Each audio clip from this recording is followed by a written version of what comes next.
요한복음 머릿말. 성경의 첫 책인 창세기에서 하나님은 말씀으로 창조 세계를 존재하게 하시는 분으로 소개된다. 하나님께서 말씀하시면 그 말씀대로 하늘과 땅, 바다와 강, 나무와 풀, 새와 물고기, 동물과 사람이 생겨난다.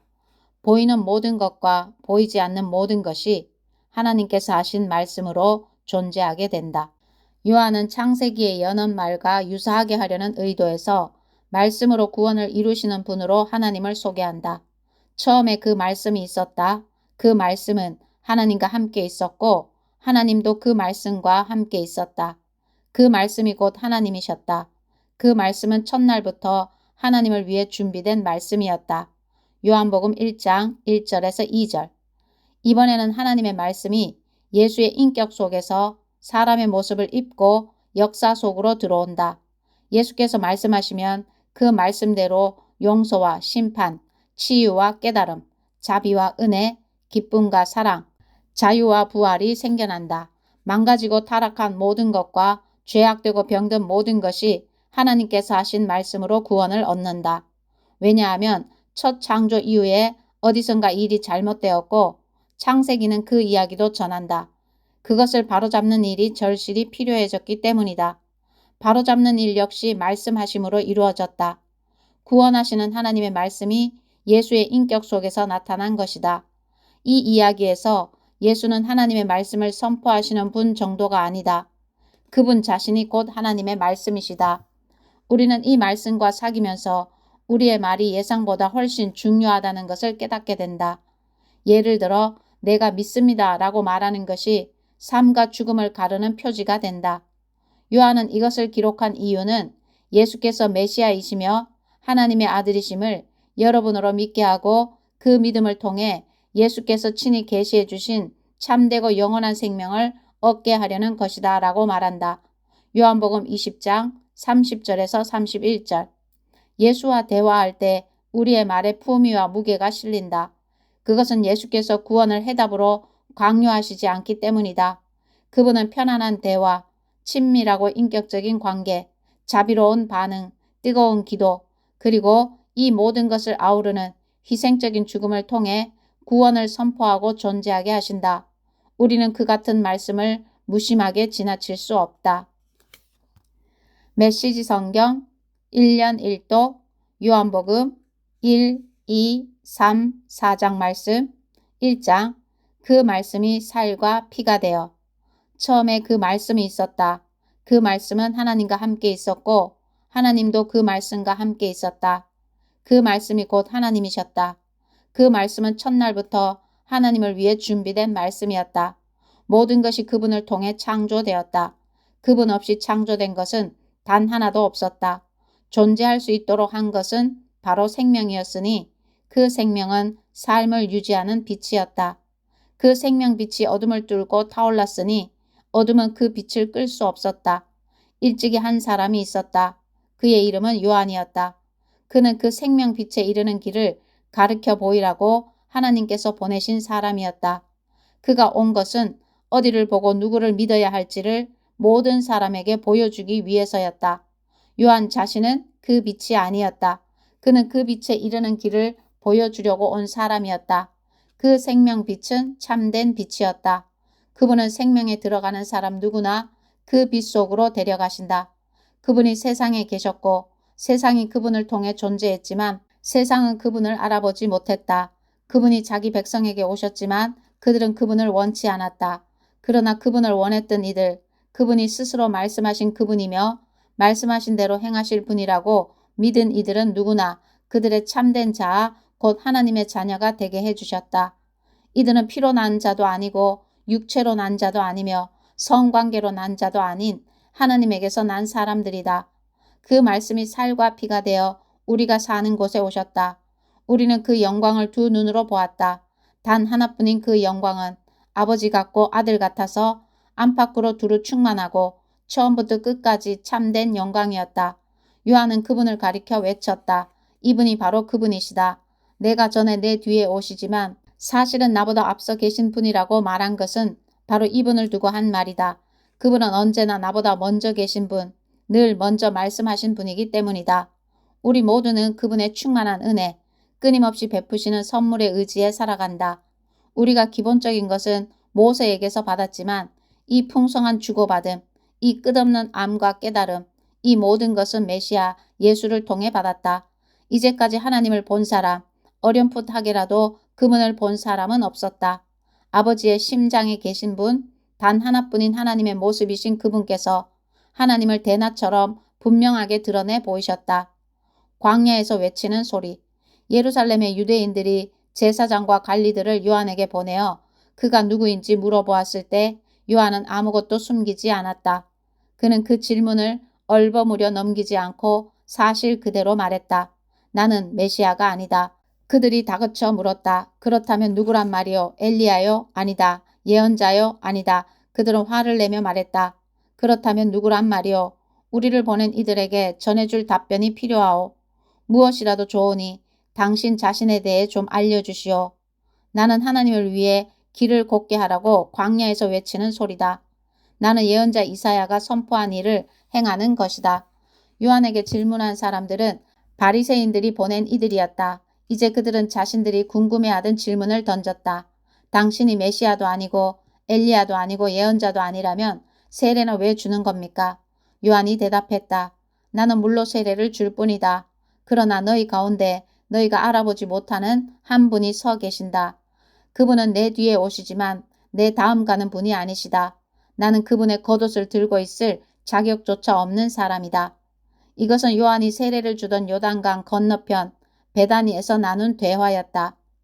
하나님을 계시하시는 분. 이튿날 요한은 예수께서 자기에게 오시는 것을 보고 큰 소리로 말했다. 이분이 하나님의 유월절 어린 양이시다. 세상 죄를 용서하시는 분이다. 내가 전에 내 뒤에 오시지만 사실은 나보다 앞서 계신 분이라고 말하니가 바로 이분이다. 나는 이분이 누구신지 전혀 알지 못했다.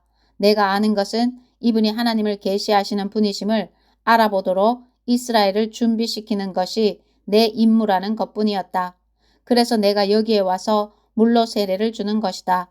너희를 말끔히 시키고 너희 삶에서 죄를 씻어내어 너희로 하여금 하나님과 함께 새 출발을 하게 하려는 것이다. 요한은 자신의 증언을 이 말로 매듭지었다. 나는 성령께서 비둘기처럼 하늘에서 내려와 이분 안에 편히 머무시는 것을 보았다. 다시 말하지만 내가 이분에 대해 아는 것은 물로 세례를 주라고 내게 권한을 주신 분께서 너는 성령이 내려와 한 분 위에 머무는 것을 보게 될 텐데 바로 그가 성령으로 세례를 줄 것이다 라고 말씀하신 것뿐이었다. 나는 정확히 그 일이 일어나는 것을 보았고 그래서 너희에게 말하는 것이다. 이분이 하나님의 아들이신 것에는 조금도 의심의 여지가 없다. 와서 직접 보아라. 이튿날 요한이 두 제자와 함께 자기 일터에 있다가 예수께서 근처를 지나가시는 것을 보고 말했다. 하나님의 유월절 어린 양이시다. 두 제자는 요한의 말을 듣고 예수를 따라갔다. 예수께서 고개를 돌려 그들을 보시고 말씀하셨다. 무엇을 찾느냐? 그들이 말했다. 랍비님, 어디에 묵고 계십니까? 랍비는 선생이라는 뜻이다. 예수께서 대답하셨다. 와서 직접 보아라. 그들은 가서 예수께서 지내시는 곳을 보았고 그날을 그분과 함께 지냈다.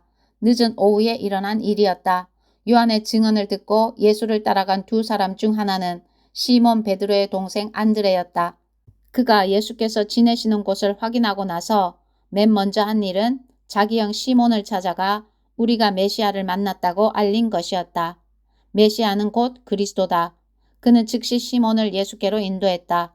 예수께서 시몬을 쳐다보시고 말씀하셨다. 너는 요한의 아들 시몬이 아니냐. 이제부터 내 이름은 게바다. 게바는 베드로, 곧 바위라는 뜻이다. 이튿날 예수께서 갈릴리에 가기로 하셨다. 예수께서 갈릴리에 도착해 빌립과 마주치셨다. 예수께서 말씀하셨다. 가자, 나를 따라오너라. 빌립의 고향은 벳세다였다. 그곳은 안드레와 베드로의 고향이기도 했다. 빌립이 가서 나다나엘을 만나 이렇게 말했다. 모세가 율법에 기록하고 예언자들이 전해준 그분을 우리가 만났습니다. 그분은 요셉의 아들 예수라는 분인데 나사렛에서 오셨어요. 나다나엘이 말했다. 나사렛이라고요? 설마 농담이겠지요. 그러나 빌립은 이렇게 말했다. 와서 직접 보세요. 예수께서 나다나엘이 오는 것을 보시고 말씀하셨다. 저 사람은 참된 이스라엘 사람이다. 그에게는 거짓된 구석이 하나도 없다. 나다나엘이 말했다. 어떻게 그런 생각을 하셨습니까? 저를 모르시지 않습니까? 예수께서 대답하셨다. 빌립이 너를 이곳으로 부르기 오래전에 내가 무화과 나무 아래 있는 것을 보았다. 나다나엘이 큰 소리로 말했다. 랍비님, 선생님은 하나님의 아들이시며 이스라엘의 왕이십니다. 예수께서 말씀하셨다. 내가 무화과 나무 아래 앉아 있는 것을 내가 보았다고 해서 믿는 것이냐? 그것은 아무것도 아니다. 이 일이 끝나기 전에 너희는 하늘이 열리고 하나님의 천사들이 인자 위에 오르내리는 것을 보게 될 것이다. 2장 물로 포도주를 만드시다. 사울로의 갈릴리 가나 마을에서 결혼식이 있었다. 예수의 어머니가 그곳에 있었고 예수와 제자들도 거기에 손님으로 있었다. 결혼잔치에 포도주가 떨어져 가자 예수의 어머니가 예수께 말했다. 포도주가 거의 바닥났구나. 예수께서 말씀하셨다. 어머니, 그것이 어머니와 내가 관여할 일입니까? 지금은 나의 때가 아닙니다. 재촉하지 마십시오. 예수의 어머니가 지체 없이 종들에게 말했다. 그가 시키는 대로 무엇이든 하여라. 거기에는 유대인들이 정결 예식에 쓰는 물 항아리가 6개 놓여 있었다. 항아리는 각각 75에서 110리터 정도가 들어가는 크기였다. 예수께서 종들에게 지시하셨다. 항아리에 물을 가득 채워라. 그러자 그들은 항아리가 넘치도록 물을 가득 채웠다. 예수께서 이제 주전자에 가득 담아 잔치를 맡은 자에게 가져다 주어라 하고 말씀하셨다. 종들은 그대로 했다. 잔치를 맡은 자가 물이 변하여 된 포도주를 맛보고서 큰 소리로 신랑을 불러 말했다. 그는 방금 무슨 일이 일어났는지 몰랐지만 종들은 알고 있었다. 내가 알기로는 누구나 처음에 가장 맛 좋은 포도주를 내놓다가 손님들이 잔뜩 마신 뒤에는 싸구려를 내놓는데 그대는 지금까지 가장 좋은 포도주를 남겨두었구려. 갈릴리 가나에서 행하신 이 일은 예수께서 보여주신 첫 번째 표적이었고 처음으로 자신의 영광을 나타내신 것이었다. 그분의 제자들이 예수를 믿게 되었다. 이 일이 있고 나서 예수께서는 어머니와 형제와 제자들과 함께 가버나움으로 내려가 며칠을 지내셨다. 성전을 깨끗하게 하시다. 유대인들이 매년 봄에 지키는 유월절이 막 시작될 무렵 예수께서 예루살렘으로 올라가셨다. 예수께서는 성전이 소와 양과 비둘기를 파는 사람들로 북적대는 것을 보셨다. 고리 대금업자들도 거기서 마음껏 할개를 치고 있었다. 예수께서 가죽끈으로 채찍을 만들어서 그들을 성전에서 쫓아내셨다. 양과 소를 몰아내고 동전을 사방으로 흩어버리시며 고리 대금업자들의 가판대를 뒤엎으셨다. 예수께서 비둘기 상인들에게 이렇게 말씀하셨다. 여기에서 너희 물건을 치워라. 내 아버지 집을 쇼핑몰로 만드는 짓은 그만두어라. 그 순간 제자들은 당신의 집을 향한 열심이 나를 삼킵니다 라고 한 성경 말씀을 기억했다. 그러나 유대인들은 불쾌한 마음에 이렇게 물었다. 당신이 하는 이 일이 옳다고 입증해 줄 신임장을 제시할 수 있겠소? 예수께서 대답하셨다. 이 성전을 헐어라. 그러면 내가 사흘 만에 다시 짓겠다. 그들은 붕괴하며 말했다. 이 성전을 짓는데 46년이 걸렸는데 당신이 사흘 만에 다시 짓겠다는 거요? 그러나 예수께서 성전이라고 하신 것은 자기 몸을 두고 하신 말씀이었다. 나중에 예수께서 죽은 자들 가운데서 살아나신 뒤에야 제자들은 그분이 그렇게 말씀하신 것을 기억해냈다. 그때야 제자들은 비로소 올바른 결론을 내릴 수 있었다. 성경에 기록된 말씀과 예수께서 하신 말씀을 모두 믿게 된 것이다.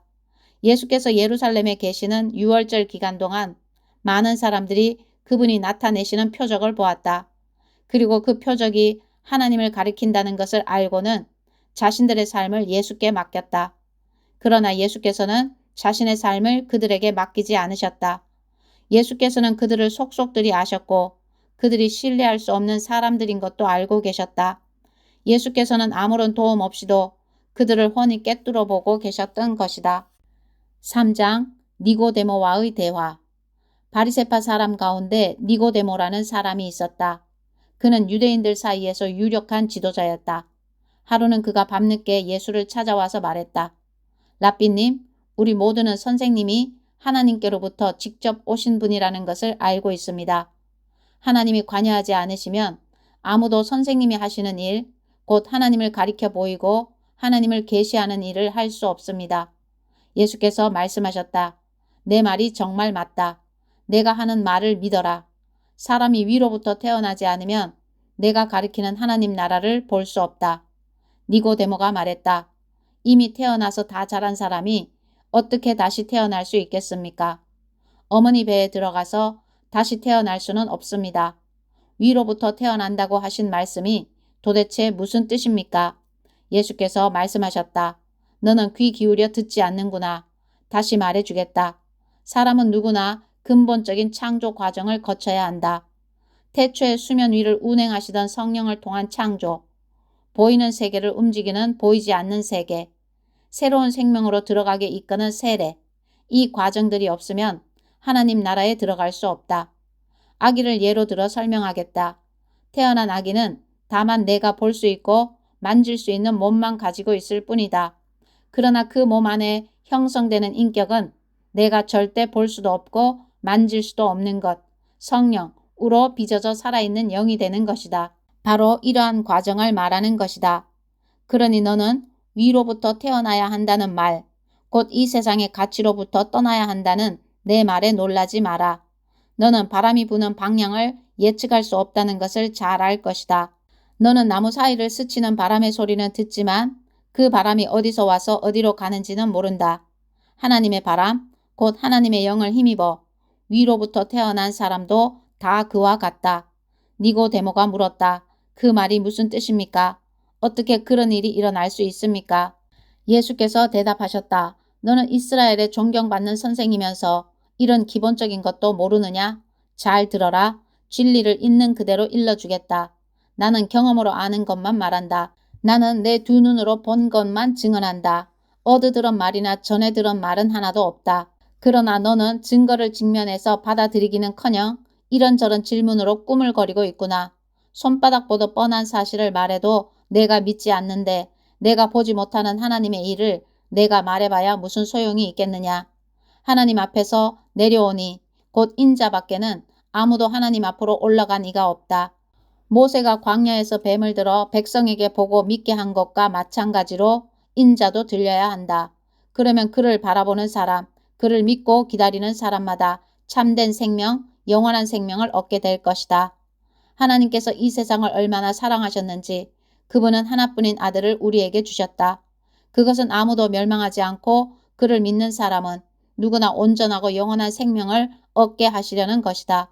하나님께서 고통을 무릅쓰고 자기 아들을 보내신 것은 세상을 정죄하고 손가락질해서 세상이 얼마나 악한지 일러주시려는 것이 아니다. 아들이 온 것은 세상을 구원하고 다시 바로 잡으려는 것이다. 누구든지 아들을 신뢰하는 사람은 죄를 용서받지만 아들을 신뢰하지 않는 사람은 이미 오래전에 사형 선고를 받았으면서도 그것을 모르는 사람이다. 하나뿐인 하나님의 아들을 알고도 그가 믿지 않았기 때문이다. 너희가 처한 위기 상황은 이러하다. 빛이신 하나님께서 세상 안으로 들어오셨지만 사람들은 어둠을 찾아 달아났다. 그들이 어둠을 찾아 달아난 것은 하나님을 기쁘시게 해드리는 일에 관심이 없었기 때문이다. 악행을 일삼고 부정과 망상에 사로잡힌 사람은 누구나 빛이신 하나님을 싫어해서 그 빛에 가까이 가려고 하지 않는다. 자기 행위가 드러날까 괴롭고 두렵기 때문이다. 그러나 진리와 실체 안에서 일하고 살아가는 사람은 빛이신 하나님을 맞아들인다. 그것은 자기 행위가 하나님의 일을 위한 것이었음을 드러내려는 것이다. 그분 앞서 준비하는 사람. 이 대화를 마치고 예수께서 제자들과 함께 유대로 가셔서 그들과 함께 휴식을 취하셨다. 예수께서는 세례도 주셨다. 같은 때에 요한은 살렘 근처에 있는 에논에서 세례를 주고 있었는데 에논은 물이 풍부한 곳이었다. 이때는 아직 요한이 감옥에 갇히기 전이었다. 요한의 제자들이 세례의 본질을 두고 유대 지도자들과 논쟁을 벌였다. 제자들이 요한에게 가서 말했다. 랍비님, 요단강 건너편에서 선생님과 함께 있던 분을 아시지요? 선생님께서 증언하고 인정해 주신 분 말입니다. 그분이 이제는 우리와 경쟁하고 있습니다. 그분도 세례를 주고 있는데 사람들이 우리에게로 오지 않고 다 그분에게로 갑니다. 요한이 대답했다. 사람이 하늘의 도움 없이는 성공할 수 없다. 나는 지금 영원한 성공을 말하는 것이다. 나는 메시아가 아니다. 나는 그분보다 앞서 보냄받아서 그분을 준비하는 사람에 불과하다. 내가 이것을 공개적으로 말할 때에 너희도 그 자리에 나와 함께 있었다. 신부를 얻는 이는 당연히 신랑이다. 그리고 들러리가 되어 신랑 곁에서 그가 하는 말을 모두 듣는 신랑의 친구는 참으로 행복하다.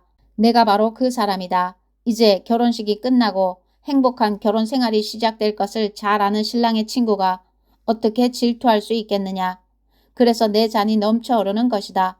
지금은 그분이 중앙무대로 나오시고 나는 가장자리로 비켜나야 할 순간이다.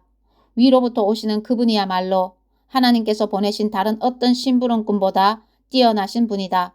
땅에서 난 자는 땅에 매여서 땅의 언어로 말하지만 하늘에서 나신 분은 우리와 차원이 다르다. 그분은 하늘에서 직접 보고 들은 것을 증거로 제시하신다. 하지만 아무도 그 같은 사실에 관심을 두지 않는다. 그러나 그 증거를 면밀히 살펴보는 사람은 하나님이 곧 진리라는 사실에 자기 목숨을 걸게 된다. 하나님께서 보내신 그분은 하나님의 말씀을 전한다. 하나님께서 성령을 조금씩 나누어 주신다고 생각하지 마라. 아버지는 아들을 한량없이 사랑하신다. 아버지는 아들에게 모든 것을 맡기셔서 아들로 하여금 그 선물을 아낌없이 나눠주게 하셨다. 그래서 아들을 받아들이고 신뢰하는 사람은 누구나 그 모든 것, 곧 온전하고 영원한 생명에 참여하게 된다. 어둠 속에 있어 아들을 신뢰하지 않고 외면하는 사람이 생명을 보지 못하는 것도 그 때문이다. 그가 하나님에 대해 경험하는 것이라고는 온통 어둠, 지독한 어둠뿐이다. 4장 우물가의 여인. 예수께서 바리새인들이 자신과 요한이 세례를 준 횟수를 세고 있다는 것을 아셨다. 실제로 세례를 준 것은 예수가 아니라 그분의 제자들이었다. 바리새인들은 예수가 앞섰다고 점수를 발표하여 그분과 요한이 경쟁하는 것으로 사람들의 눈에 보이게 했다. 그래서 예수께서 유대를 떠나 다시 갈릴리로 가셨다. 갈릴리로 가려면 사마리아를 가로질러 가야 했다. 예수께서 사마리아의 수가라 하는 마을에 이르셨다. 수가는 야곱이 자기 아들 요셉에게 준 땅과 맞닿아 있었는데 야곱의 우물이 아직 거기 있었다. 여행으로 지친 예수께서 우물가에 앉으셨다.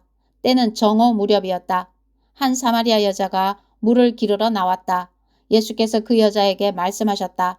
나에게 물 한 모금 줄 수 있겠느냐? 제자들은 점심거리를 사러 마을에 가고 없었다. 사마리아 여자가 당황해하며 물었다. 당신은 유대인이면서 어떻게 사마리아 여자인 나에게 물을 달라고 하십니까? 당시의 유대인들은 사마리아 사람들과 절대로 말을 나누려 하지 않았다. 예수께서 대답하셨다. 내가 하나님의 후하심을 알고 내가 누구인지 알았더라면 내게 마실 물을 달라고 했을 것이고 나는 내게 시원한 생수를 주었을 것이다. 그러자 여자가 말했다. 선생님, 선생님께는 물 깃는 두레박도 없고 또 이 우물은 깊습니다. 그런데 어떻게 생수를 주시겠다는 말입니까? 선생님이 우리 조상 야곱보다 더 뛰어난 분이라는 말입니까? 그는 이 우물을 파서 자신은 물론이고 자기 아들들과 가축들까지 이 물에서 마시게 했고 우리에게 물려주기까지 했습니다. 예수께서 말씀하셨다. 이 물을 마시는 사람은 누구나 다시 목마를 것이다. 그러나 내가 주는 물을 마시는 사람은 다시는 목마르지 않을 것이다. 내가 주는 물은 그 사람 속에서 솟구쳐 오르는 영원한 생명의 샘이 될 것이다. 여자가 말했다. 선생님, 내게 그 물을 주셔서 내가 다시는 목마르지 않게 해주시고 이 우물을 다시 찾는 일이 없게 해주십시오. 예수께서 말씀하셨다. 가서 내 남편을 불러서 다시 오너라. 나는 남편이 없습니다. 하고 여자가 대답했다. 남편이 없다고 한 내 말이 맞다. 너는 남편이 5이나 있었고 지금 함께 사는 남자도 내 남편이 아니다. 그러니 내 말이 맞다. 이제 보니 선생님은 예언자이십니다. 그렇다면 이것을 좀 말해 주십시오. 우리 조상들은 이 산에서 하나님께 예배드렸습니다. 하지만 선생님 같은 유대인들은 예루살렘이 유일한 예배 장소라고 주장합니다. 그렇지요? 여자여, 내 말을 믿어라. 너희 사마리아 사람들이 이 산도 아니고 예루살렘도 아닌 곳에서 아버지께 예배드릴 때가 온다. 너희는 어둠 속에서 확신 없는 예배를 드리지만 우리 유대인들은 밝은 대낮에 확신에 가득 찬 예배를 드린다. 하나님의 구원의 길은 유대인들을 통해 열린다. 그러나 너희가 어떤 이름으로 불리고 어디서 예배드리는지는 중요하지 않게 될 때가 온다. 사실은 그때가 이미 왔다. 하나님 앞에서 중요한 것은 너희가 어떤 사람이며 어떻게 사느냐 하는 것이다. 너희가 드리는 예배는 너희 영으로 진리를 추구하는 예배여야 한다. 하나님께서는 바로 그런 사람, 곧 그분 앞에 단순하고 정직하게 있는 모습 그대로 예배드리는 사람들을 찾으신다. 하나님은 순전한 존재 그 자체, 곧 영이시다. 그러므로 하나님께 예배드리는 사람은 자신의 존재와 자신의 영과 자신의 참된 마음으로 예배드려야 한다. 여자가 말했다. 그것은 잘 모르겠습니다만 메시아가 오신다는 것은 압니다. 그분이 오시면 이 모든 것의 전말을 알게 되겠지요. 예수께서 말씀하셨다. 내가 바로 그다. 너는 더 이상 기다리거나 찾지 않아도 된다. 바로 그때 제자들이 돌아왔다. 제자들은 크게 놀랐다. 예수께서 그런 여자와 이야기를 나누리라고는 생각지도 못했기 때문이다. 제자들 가운데 아무도 자신의 생각을 말하지 않았지만 그들의 얼굴에 다 드러나 있었다. 여자는 눈치를 채고 자리를 떴다. 어찌나 당황했던지 물동이까지 두고 갔다. 여자는 마을로 돌아가서 사람들에게 말했다. 내가 한 일을 다 알고 있는 사람이 있습니다. 와 보세요. 그분은 나를 속속들이 아십니다. 혹시 그분이 메시아가 아닐까요? 그래서 그들은 예수를 직접 보러 나갔다. 추수할 때가 되었다. 그 사이에 제자들이 예수께 음식을 권했다. 랍비님, 드십시오. 안 드시겠습니까? 예수께서 제자들에게 말씀하셨다. 나에게는 너희가 알지 못하는 음식이 있다. 제자들은 누가 그분께 먹을 것을 가져다 드리기라도 한 걸까? 하고 어리둥절해했다. 예수께서 말씀하셨다. 나를 살게 하는 음식은 나를 보내신 분의 뜻을 행하고 그분이 시작하신 일을 마무리 짓는 것이다. 지금 너희가 주위를 둘러본다면 넉 달쯤 지나야 추수할 때가 되겠다고 말하지 않겠느냐. 내가 너희에게 말한다. 눈을 떠서 눈앞에 무엇이 있는지 똑똑히 보아라. 이 사마리아 밭들은 곡식이 무르익었다. 추수할 때가 된 것이다. 추수하는 사람은 기다리는 법이 없다. 그는 자기 삭을 받고 영원한 생명을 위해 무르익은 곡식을 거두어 드린다. 이제 씨 뿌리는 사람과 추수하는 사람이 서로 어깨동무를 하고 기뻐하게 되었구나.